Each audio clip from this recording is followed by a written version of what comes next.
Bienvenidos a esta edición de Cuadriga. Soy Jenny Pérez. 2 tiroteos masivos en menos de 24 horas en Texas y Ohio, uno contra migrantes. La justicia estadounidense los investiga como casos de terrorismo doméstico, crímenes capitales que se pagan hasta con la pena de muerte.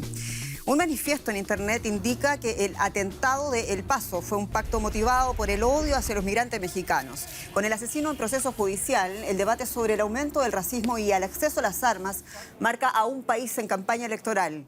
Hay quienes exigen a Donald Trump asuma su responsabilidad política. Le recuerdan su criminalización a los migrantes mexicanos, sus ataques verbales a las candidatas demócratas y su implacable política migratoria hacia Centroamérica. Mexicanos, el nuevo blanco del supremacismo blanco en los Estados Unidos, es nuestro tema de discusión en Cuadriga. Nos acompañan en esta ocasión Luisi Pedrosa, investigadora del Instituto Giga y experta en migración. Luisi dice que Trump es claramente corresponsable de los ataques a migrantes mexicanos. Lo ha sido con su retórica y acciones desde su campaña electoral. Günther Meinhold, subdirector del Instituto Alemán para la Política Internacional y Seguridad. Günther dice que el discurso xenófobo de Trump es un factor legitimador de la radicalización de individuos que cometen este tipo de crímenes. Y Laura Iglesias, periodista de Deutsche Welle y ex corresponsal en Washington. Laura dice que Donald Trump no infunde consuelo a una nación traumatizada. Laura aboga, dice, el presidente por la pena de muerte para los delitos de odio, ignorando la tenencia de armas como problema fundamental en los Estados Unidos. Y como ves, este es nuestro tema de debate en Cuadriga. Participe junto a nosotros a través de nuestras plataformas de Deutsche Welle en internet y también nuestro correo de Cuadriga, cuadriga@dw.com. Quiero partir con la pregunta más difícil de responder y parto contigo, Luis, en primer lugar. ¿Hasta dónde llega esa responsabilidad política que tú dices ciertamente tiene el presidente Donald Trump? Bueno, en primer lugar, yo creo que las palabras tienen efecto y el presidente Donald Trump empezó a tener efecto con sus palabras desde antes de que fuera presidente, desde su campaña electoral. Empezó haciendo campaña atizando el odio contra la población de origen hispano, de origen latino en Estados Unidos y llamando a los migrantes mexicanos criminales, violadores. Y ya como presidente no cambió su curso, así que la retórica tiene claramente un papel. Y por encima de la retórica vienen las acciones. Y una tras otra las acciones de Trump han ido a atizar este odio contra la población, contra las minorías de origen latino. Para el profesor Meinhold, ¿es este lenguaje empleado por el presidente también una causa de lo que estamos viendo hoy día en El Paso, lo que hemos visto también en estos últimos hechos de violencia, que tampoco no todos salen en televisión en los Estados Unidos? ¿Es ciertamente eso? Yo creo que sí, porque él vive de la polarización. Esto ha siempre sido su lógica de hacer política, el uso político del odio, de diferenciar entre los buenos y los malos. Y esto deja muy claramente un mensaje, ¿no? El odio genera comunidades políticas. Y esto lo está utilizando siempre de nuevo y siempre con más énfasis como se acercan las elecciones.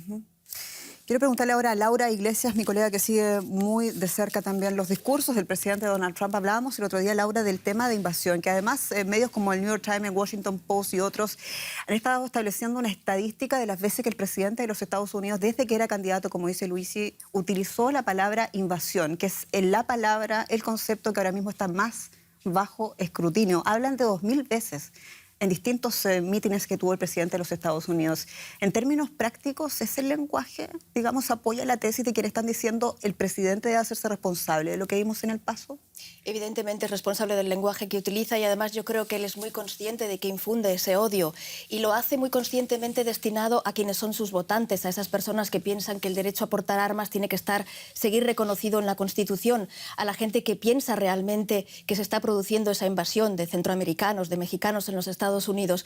Él es consciente de eso a pesar de que, para sorpresa de muchísima gente, dijera ayer, ¿pero qué dicen de mi retórica si mi retórica une a la gente? Él es perfectamente consciente, pero trabaja para para un público muy concreto que piensa eso y él es a esa gente a la que quiere tener tras de sí. A propósito de lo que dices tú, él pronunció un mensaje muy sentido, a momentos se le vio incluso emocionado al hablar de las víctimas del Paso, de que quería un país unido, que en Estados Unidos incluso dijo el presidente Trump, no había lugar para el odio. ¿Cómo valoras tú, quizás como periodista especializada en la política de la Casa Blanca, esa actitud del presidente? ¿Estuvo a la altura en el momento? A mí realmente me dio la sensación de que ese discurso, que se supo que lo había leído de un teleprompter, que era un discurso preparado para una nación traumatizada y descorazonada también por los muchos casos de tiroteos, que no hay solución en ese país a la tenencia de armas, me parece que era un discurso preparado para ese momento y que no se transmitía, él no transmitía realmente credibilidad, que él estuviera creyendo en esas palabras, porque decía, hay que buscar la unidad de los demócratas y los republicanos para llegar a restringir la compra de armas,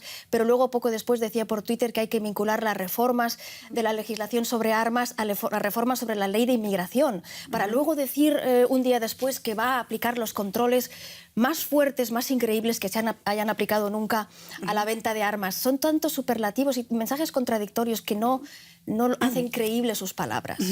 Luis, no te voy a preguntar si le crees o no al presidente lo que dijo en su discurso, pero sí te quiero preguntar, ¿acaso el problema de las armas no las ha tenido siempre Estados Unidos? ¿Acaso ese tema no también ha ido incrementando en la última década? ¿Y acaso después de todo el Paso, Texas no fue quien votó también a Donald Trump? Definitivamente el problema de las armas lleva mucho tiempo, el problema de los tiroteos, las masacres, una matazón aquí, otra por allá, por distintas causas. Pero creo que para diferenciar lo que sucedió en El Paso, vale la pena pensar en cuáles son las causas remotas y las causas inmediatas, y qué es un problema individual y qué es un problema colectivo. El problema individual puede ser una enfermedad mental, por supuesto, pero el problema colectivo sí es la tenencia de armas, esta liberalidad que existe en Estados Unidos para comprar y poseer armas. Pero un problema colectivo mucho más grande, mucho más importante, que explica el caso del Paso, es el racismo. El racismo que siempre ha estado ahí en la sociedad estadounidense y que ahora tiene una plataforma. Y tiene un factor legitimador. Hablamos recién de la respuesta del presidente Donald Trump a esta situación en El Paso. ¿Cómo valoras tú la respuesta de los políticos demócratas, quienes también están abogando por ir más allá en esa reforma a ese control de armas de la que tú mencionas?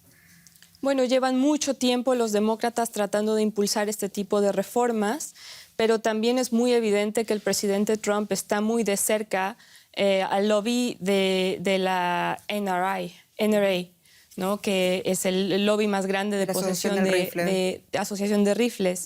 Y ahí realmente dudo mucho de cuál sea la credibilidad otra vez de realizar una reforma en este sentido. Profesor. La Asociación Nacional del Rifle tiene una influencia muy grande en Washington, en numerosos políticos republicanos. Por ejemplo, el líder de la mayoría republicana en el Senado, que ahora están los demócratas pendientes de que apruebe una ley en el Congreso para controlar mejor a los compradores de armas, y él la tiene aparcada sin hacer absolutamente nada, pues se le achacan demasiados vínculos con esa Asociación Nacional del Rifle. Esa es una asociación que ahora está debilitada por problemas financieros. Cada vez hay más republicanos que están en contra y se niegan a pagarle las cuotas. Y entonces ahora puede ser un buen momento para lograr algún cambio. Lo que pasa es que restringir la compra o identificar mejor a los que compran tampoco acaba con los crímenes, porque el que cometió el crimen del Paso no tenía antecedentes. Pero el tema de las armas viene siendo un problema incluso de los gobiernos demócratas. Obama tampoco pudo. Podemos decir que después de la masacre de la escuela de Sandy Hook lo intentó porque tampoco tenía mayoría en el Congreso. Es un problema endémico de los Estados Unidos, pero ahora parece que incluso los republicanos, hay un 30% de republicanos que están empezando a cambiar de actitud. Y eso que dijo ayer Donald Trump, que no hay voluntad política de prohibir los fusiles de asalto utilizados en estos ataques, no es verdad. Empieza a haber también esa voluntad política dentro de los republicanos, y el 80%, por supuesto, de los demócratas, pero también el 60% de los estadounidenses. A propósito de lo que decía Laura y lo que decía también Luis respecto a cómo reacciona la clase política de los Estados Unidos frente a los hechos de El Paso, concretamente también lo que vimos en Ohio, naturalmente. Profesor Michael, ¿usted cree que realmente los republicanos cierran filas hacia Donald Trump? O sea, Laura Iglesias acaba de darnos un dato, el 30% parece no estar de acuerdo con todo, pero en el discurso queda un cierre de filas hacia el presidente y todos utilizan el mismo lenguaje, dicen de que se trata de un enfermo mental.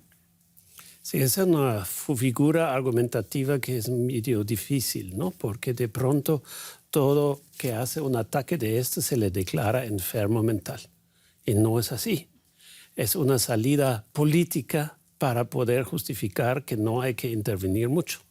Porque lo que hemos visto es un proceso de radicalización de amplias partes de la sociedad estadounidense. No quiere decir que cualquier radicalizado vaya a recurrir a la violencia, pero este esfuerzo de radicalizar el discurso y a dificultar la convivencia en la sociedad. Y esto lleva hasta las mismas comunidades, municipios, etc. Esto es el veneno que él genera y con esto ha ganado las elecciones y por eso los de su propio partido siguen a aquel que va a ganar las elecciones.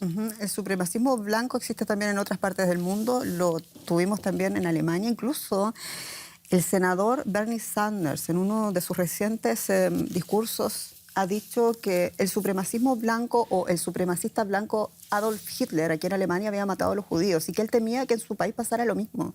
¿Se puede hacer ese tipo de analogías? ¿Estamos a puertas de un fenómeno así en los Estados Unidos? ¿Le parece exagerado?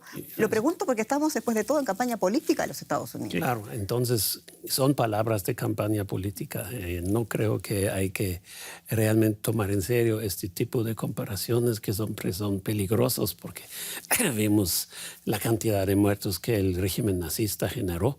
Entonces se utiliza para incentivar a sus propios seguidores, pero no hay que tomarlo como una verdad que resista a la prueba de la realidad. La gran diferencia es que era una violencia de Estado, un sistema de destrucción y de aniquilación orquestado por el Estado, por el poder político, y aquí son figuras aisladas, aunque estén más o menos de acuerdo con Donald Trump. El que atacó en El Paso dijo que él ya tenía esas opiniones antes de que Donald Trump las expresara. Eso también prueba que realmente sí que ha incitado a este tipo de ataques. Antes de irnos a hacer un breve repaso de lo que pasó ese fin de semana pasado en los Estados Unidos, una pregunta respecto a cómo reaccionaron los gobiernos implicados en esta situación, concretamente el de México. ¿A usted, profesor, le pareció que las primeras declaraciones de López Obrador, del presidente mexicano, estuvieron quizás a la altura de lo que estaba sucediendo en ese momento en El Paso, en Texas? López Obrador sigue una política defensiva frente a Estados Unidos. Trata de no generar anticuerpos en Trump y por eso se restringe mucho en opinar, aunque es en su historia y lo ha sido siempre un nacionalista muy claro. Y entonces tuvo que salir el ministro de Relaciones Exteriores, Marcelo Ebrard, y tomar una postura mucho más clara. Pero no creo que México realmente quiere entrar en una disputa con Estados Unidos, sino mantenerse en una posición de que pueda ayudar a sus propios ciudadanos sin levantar ahí una cuestión de estatus. Dice postura más clara, ¿hay más claridad en el ministro de Relaciones Exteriores mexicano que en el presidente mexicano? No es una distribución de tareas, creo yo. López Obrador quiere protegerse, no quiere entrar en una relación de conflicto personal con él y esto creo que es lo que han practicado en las últimas semanas. Tenemos que seguir avanzando, estamos hablando del hecho que ha conmocionado a Estados Unidos y al mundo. Hablamos de 2 ataques armados a sangre fría, un país conmocionado y lo distinto esta vez es que el blanco eran migrantes hispanos, mexicanos. Vamos a dar un repaso ahora a los hechos del fin de semana, donde el racismo alcanzó la más peligrosa dimensión humana en los Estados Unidos. 2 matanzas, la primera de las cuales en un supermercado en El Paso, Texas, dejó un saldo de por lo menos 22 muertos y decenas de heridos.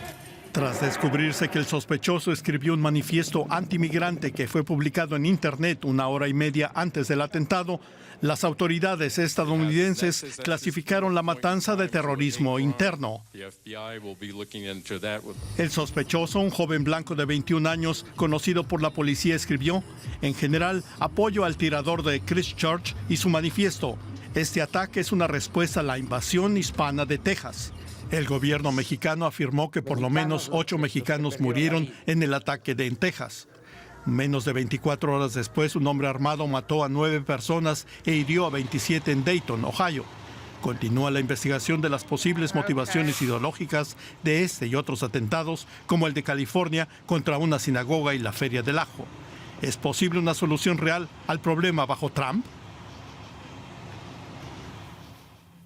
Siendo bastante claros, el problema del extremismo de los Estados Unidos suma décadas, tiene unas raíces históricas y hay quienes en la parte de la academia siguen investigando esto hace años. Uno de ellos es el autor Berger, Tim K. Berger, autor del libro Extremismo, que además ampliamente citado por estos días en la prensa de los Estados Unidos, junto a otros académicos que dicen estar extremadamente sorprendidos por el paralelismo que existe o existiría entre la supremacía blanca, la radicalización de ese sector, con lo que vimos con Estado Islámico. Le pregunto al profesor, al académico, ¿qué le parece a usted esa tesis? De quienes dicen, no es tan distinto a lo que vimos con Estado Islámico, la ideología apocalíptica que predican, el choque de civilizaciones, la radicalización en Internet, el orgullo de exhibir hechos violentos.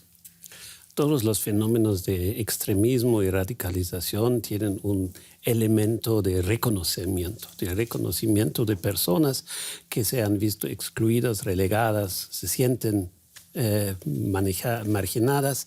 Y en este sentido es muy fácil de encontrar en procesos de radicalización semejanzas, pero no debemos olvidar que el Estado Islámico fue un grupo muy fuerte, anhelaba de ser Estado, es decir, tenía una estructura mucho más organizada. Aquí tenemos más bien un fenómeno que es el terrorismo de los lonely wolves, es decir, de los lobos solitarios que se radicalizan a través del Internet, a través de una situación personal difícil.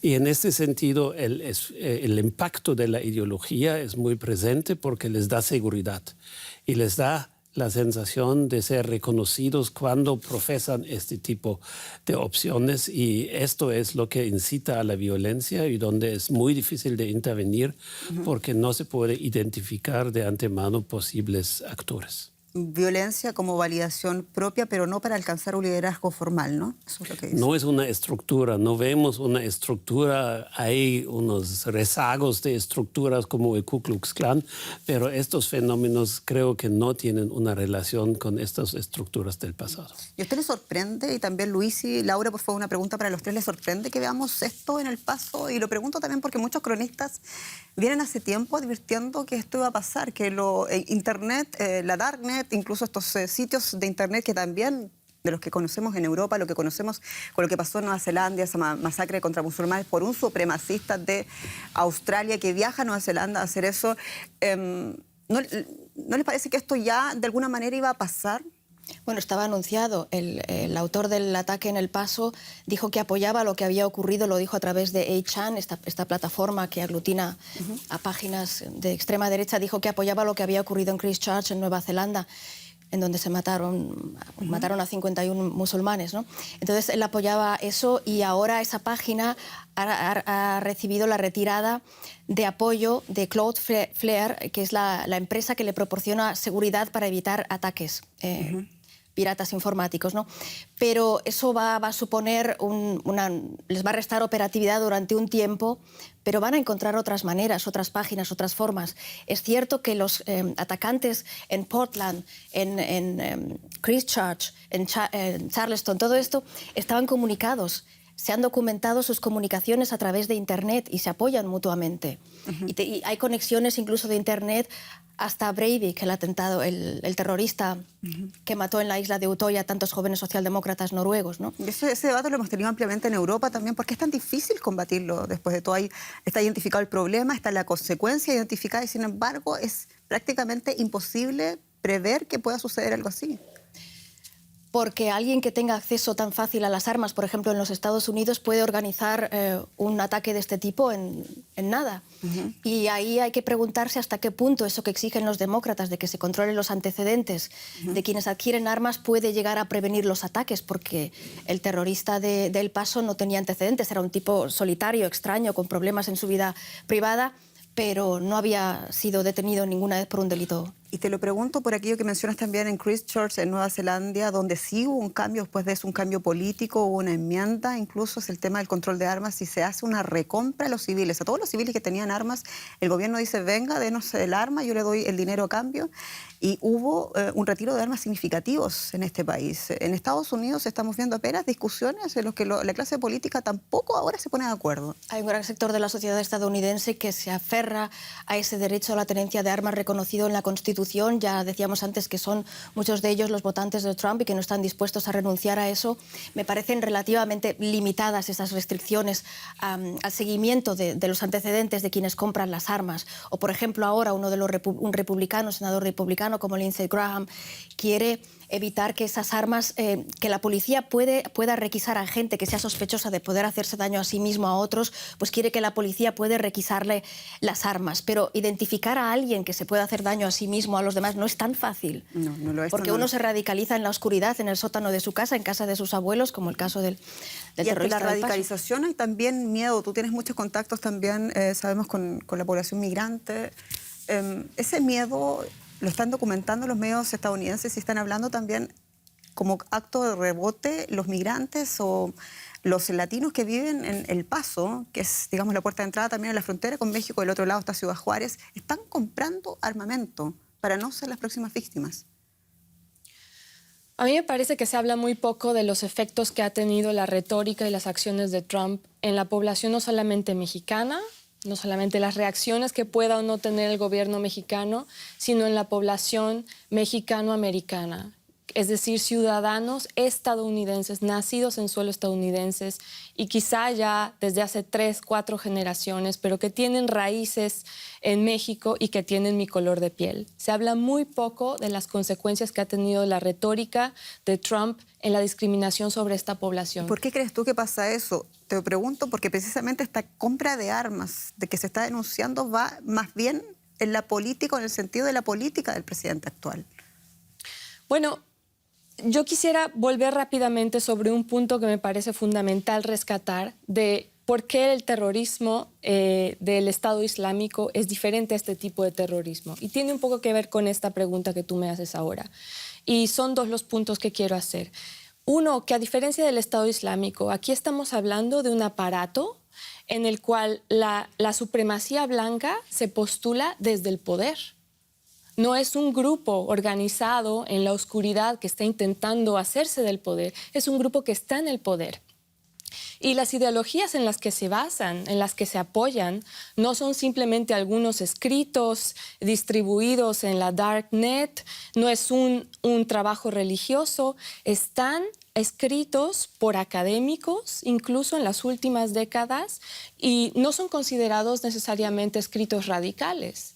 Hay mucha gente en Estados Unidos que compra la idea, que cree de verdad que la raza blanca se ve amenazada por una invasión de migrantes de color de piel que es diferente. Y por eso, estas voces de las personas que están realmente amenazadas por este tipo de actos de terror y de odio ha sido marginada. No debemos olvidar que todavía este aparato general que gobierna en Estados Unidos está basado sobre el supremacismo blanco. Pero ¿por qué entonces, si ese es el problema, está identificado de la manera como tú lo denuncias, por qué entonces sigue teniendo Donald Trump, el supremacista, según tu opinión, apoyo electoral en un estado como el de Texas? Porque todavía son la mayoría. Los blancos votantes que se sienten amenazados por una raza diferente que viene a quitarle sus privilegios, su posición de poder, todavía tienen poder. Pero entre la población latina de El Paso hubo mucho apoyo a Donald Trump, que es parte también uno de los elementos que está en el debate ahora mismo a puertas de una nueva elección presidencial en los Estados Unidos. ¿Y te recelos a que vengan a quitarles el puesto que ellos han conquistado?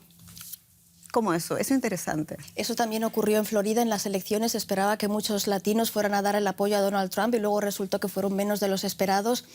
Y también haciendo algunas encuestas, algunas entrevistas, se vio que muchos de ellos, el lugar que habían conquistado, su prosperidad, pues temían que otros que venían en su misma situación en el pasado fueran a quitarles ciertos privilegios o a competir con ellos en la conquista de ciertas áreas de la sociedad. Para mí es un fenómeno muy natural de poblaciones que son discriminadas y que están intentando deshacerse del estigma que está pegado a su origen étnico, nacional, a la lengua con la que crecieron y al color de su piel. La gente, en un intento de protegerse a sí misma y a sus familias, intenta hacerse más estadounidense que la misma bandera estadounidense e intenta despegarse de esas cosas. Así que es una respuesta muy humana, no la más solidaria que uno esperaría entre migrantes, pero es una respuesta comprensible desde un punto de vista psicológico. Una Creo población que que hay un punto que no hay que olvidar. Esto del Paso sucedió en la zona fronteriza. Ahí es una zona de mucho movimiento, de muchos conflictos, de grupos autoarmados que hacen control fronterizo, de mucho encono en la parte de la sociedad. Entonces ahí de encima de la supremacía viene el tema del control fronterizo, del muro, de ir avanzando en la deportación, del tráfico de armas como negocio en las tiendas de armas fronterizas hacia México.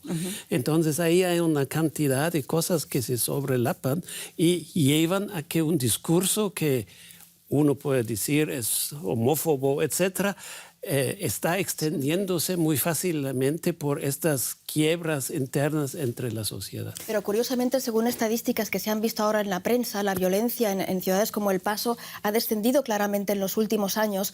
Donald Trump estuvo allí en febrero y dijo que gracias a esta valla que hay ahora entre Ciudad Juárez y El Paso, pues que la violencia había descendido, cuando no es cierto. La violencia ha descendido, ya había descendido antes, había empezado a descender antes. Y no es una ciudad tan insegura. Por lo visto, según las cifras, no lo es tanto. Ha disminuido la violencia, pero ha empeorado la condición de los inmigrantes. Hablaba hace unos 2 días desde las noticias con el señor Fernando García, quien es director de la seguridad de la Red de Seguridad Fronterizas en El Paso.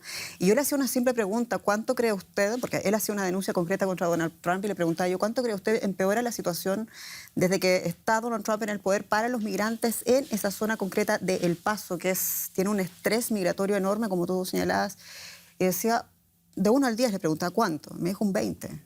Y denunciaba que uno de los puntos de inflexión para la comunidad allí había sido la separación de las madres, de los padres de sus hijos, porque eso lo vio en directo toda esa población desde El Paso para los Estados Unidos. Dice, no nos sorprende que esto suceda ahora, lo que sí esperamos es que haya una respuesta política, digamos, más allá del presidente. Y eso es lo que te quiero preguntar también. ¿Crees tú que va a pasar algo concreto después de esto? ¿Debería pasar? ¿Cuándo? ¿Y a qué altura? ¿A qué nivel?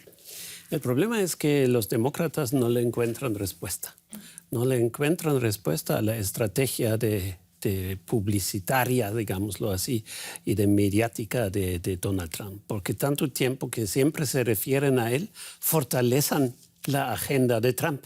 Entonces están siempre entre estas posiciones: no reaccionar para no darle más cancha, o presentar una respuesta muy articulada, como fue en el caso de los 4 congresistas que él dijo que iban a tener que volver a sus países, que no era Estados Unidos supuestamente.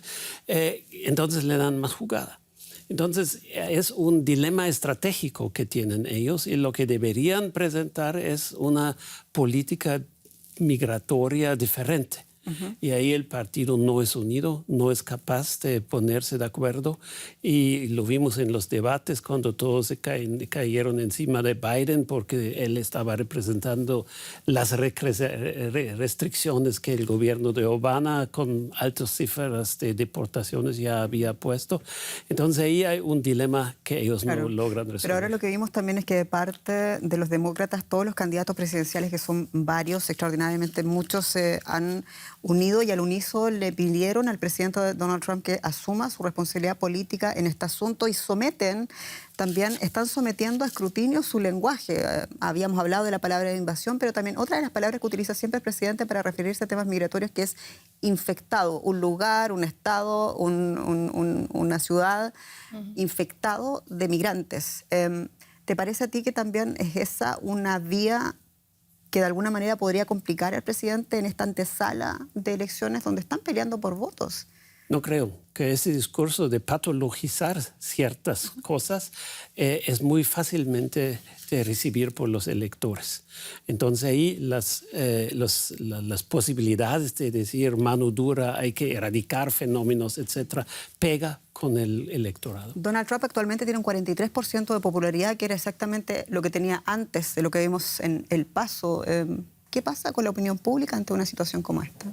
La opinión pública está empezando a cambiar. Incluso ya decíamos que los republicanos están empezando a cambiar las tornas y acercarse un poquito más a los demócratas en eso. Pero las reformas que siguen proponiendo tanto demócratas como republicanos son muy tímidas para atajar este problema. Hace falta que se restrinja la venta de armas de una forma mucho más radical, que no se vendan en cualquier supermercado, que se necesite un examen psicológico o de la tarea que uno desempeña, como en Alemania, que los tiradores o ciertas profesiones las pueden comprar, pero tienen que mantenerlas bajo llave. Es una forma muchísimo más restrictiva de actuar y de eso no tenemos estos tiroteos. Los hay, como por ejemplo lo hubo en Winnenden, que el padre del chico que fue a la escuela a atacar, bueno, pues no tenía bien cerrada con llave el arma.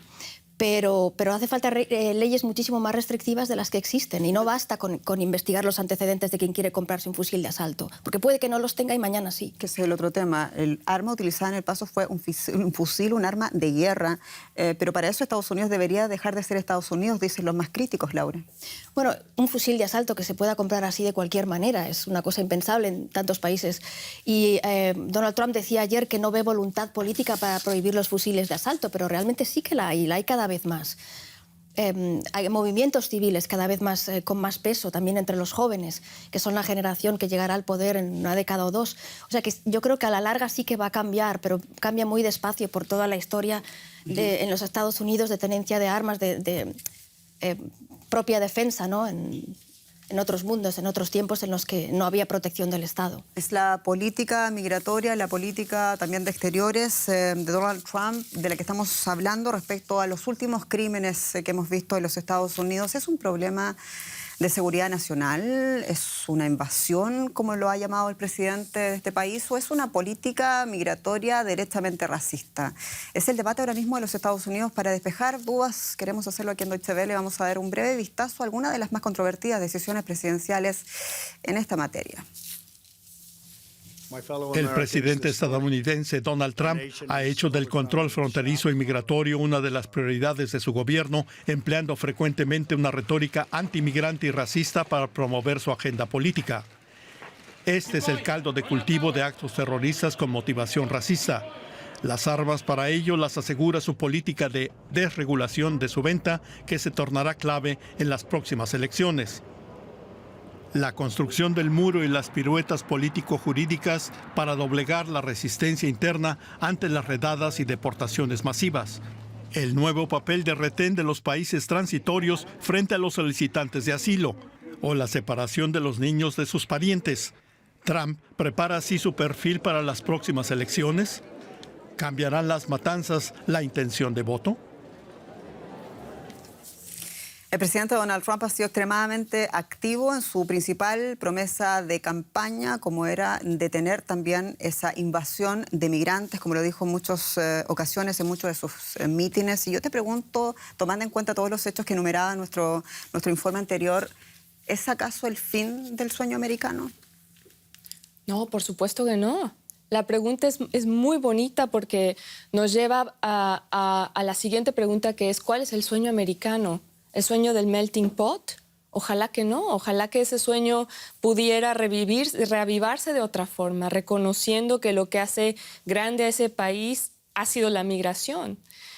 Ha sido el fin del sueño americano, quizá de aquellos que creen que Estados Unidos es una nación fundada exclusivamente por migrantes europeos, blancos, y que debe permanecer así, y que no debe ser infestada, infectada, invadida por gente de otras creencias, de otros colores de piel. Ojalá que el sueño americano pudiera volver a ser el de la mezcla. Veo la empatía con la que respondes, Luis, y me llama mucho la atención. Quiero preguntarte algo también, más allá incluso de los Estados Unidos.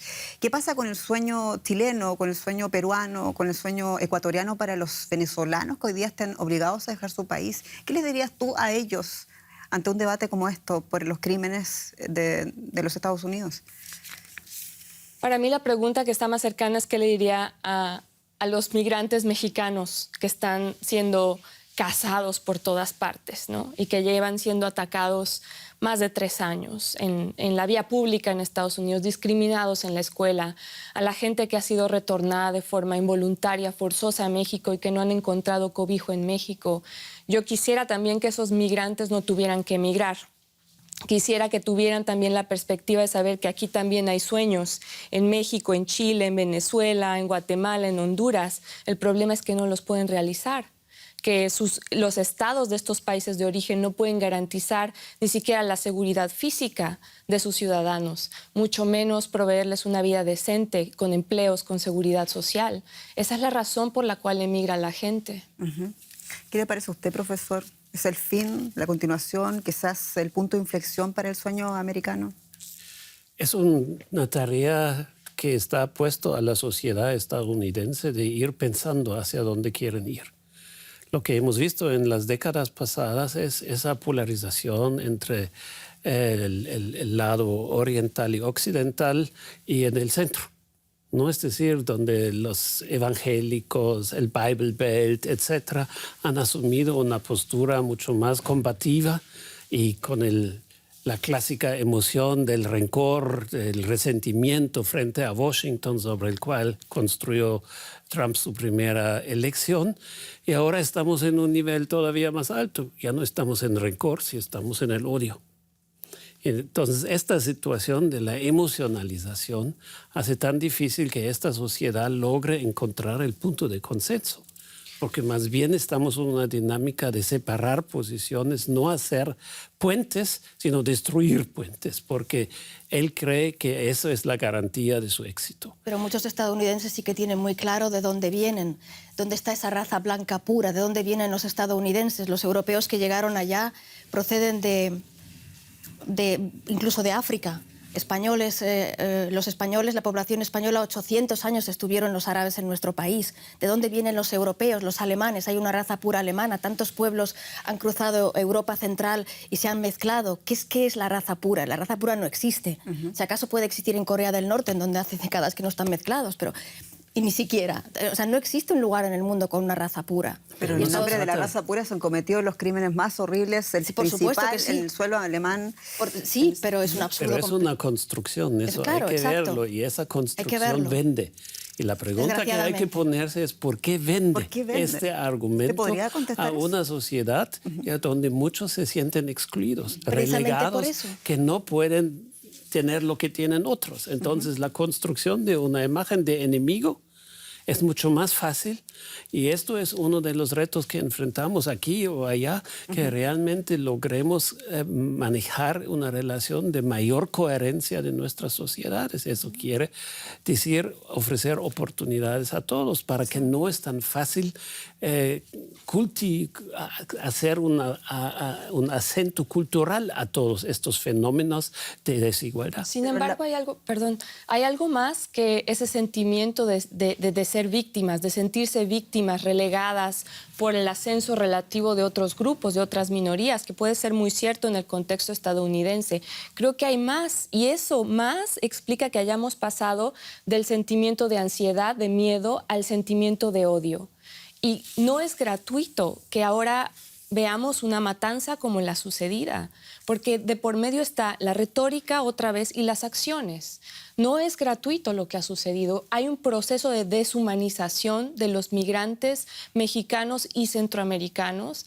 Está pasando frente a nuestros ojos en los últimos meses, cuando podemos ver a los migrantes cómo se les detiene por meses, semanas y meses, enjaulados, separados de sus hijos, como si fueran bestias. La pregunta... Ahora mismo en Mississippi han detenido a 680 trabajadores centroamericanos que trabajan en fábricas de procesamiento de carne de pollo, sí, y los han llevado todos en masa a centros de... Entonces no es solo la victimización de una población blanca, sino también que se cae el umbral, se baja el umbral para declarar a otros grupos menos que humanos. Sí, claro, el problema, hay muchos niveles de acción, pero en términos políticos, y esta es una pregunta abierta también, ¿qué se hace? Porque Cuando hay un problema de esta naturaleza, es un problema que tiene denominador distinto, pero la migración es un problema que ha afectado y cambió la política alemana, lo que se hace es básicamente cerrar las puertas. ¿Es acaso Ese no, es eso el lo que está punto, haciendo ¿no? Si yo me Donald Trump acuerdo igual? en años pasados siempre nos quejábamos que cada día muere un migrante mexicano centroamericano en la frontera estadounidense. Ahora, nosotros los europeos no nos preocupa que se ahoguen cantidades de personas en el mar Mediterráneo. En Europa no Entonces, está pasando en distintas escalas un poco lo mismo. Nos comportamos como podemos vivir tranquilo con esta situación, ¿no? Esto es uno de los problemas claves que hemos perdido, empatía. Y es un problema que se va a agravar con el calentamiento climático porque cada vez más poblaciones van a tener que huir de sus lugares de origen. Este es el tema de reflexión, porque el migrante mexicano, el migrante centroamericano, el venezolano, el inmigrante sirio, el inmigrante africano de Etiopía, es en todas partes el mismo problema, pero políticamente no hay una respuesta satisfactoria. No, y las sociedades la aceptan, eso es lo malo. Es decir, las sociedades, hay grupos que reclaman esto, pero en total la sociedad se ha acostumbrado a esta situación. Es lamentable tener que decirlo, pero esto es justamente la pérdida del sentido de convivencia, de tener una simpatía con el que está enfrente. A muy largo plazo la solución es fomentar la cooperación con esos países del hemisferio sur para lograr una sostenibilidad de alguna manera, hacer que la vida vuelva a ser posible allí. Va a ser difícil. Y en el caso concreto de los Estados Unidos nos quedan 1 minuto 40 segundos para el fin del programa. Estados Unidos sigue en elecciones, va a seguir en elecciones. ¿Qué le queda a Donald Trump por hacer? No voy a preguntar qué veremos, pero sí voy a preguntar qué debería hacer el presidente para rebajar este nivel de tensión en el que está sometido actualmente su país. No es su lógica. Él no quiere bajar el nivel de tensión, sino mantenerlo para obligar a la gente de estar de uno o del otro lado. Vamos a ver si le da más votantes. Hay que estar atentos a las encuestas. Laura Iglesias, ¿cree que va a haber un rebote distinto de las encuestas? Quizás que le haga terminar o cambiar de opinión al presidente dependiendo de aquello. Puede verse obligado a mostrarse de una forma más suave y tranquila con los inmigrantes. Lo que pasa es que ahora el Tribunal Supremo le acaba de dar una victoria, le permite utilizar fondos del Pentágono para empezar a construir el muro, aunque hay litigios todavía pendientes al respecto, se lo podrían echar para atrás, pero ya le permiten empezar a construirlo. Eso indica que, aunque lo pueden obligar a ser menos permisivo con las armas, él sigue en su línea de confrontación. Luisi, muy breve, ¿te parece que eso es lo que vamos a ver? ¿Un endurecimiento más que una flexibilización quizás? Trump va a seguir con su idea absurda del muro de una forma o de otra. Lo que nos queda es esperar que exista algo de raciocinio en los votantes y que si algo podemos ganar de estas matanzas espantosas sea un poco cambiar. Luisi, Laura, profesor Michael, muchas gracias por estar aquí en Cuadriga. Gracias a ustedes también, se nos fue el tiempo. Soy Jenny Pérez, estoy Deutsche Welle. Cuadriga, hasta pronto.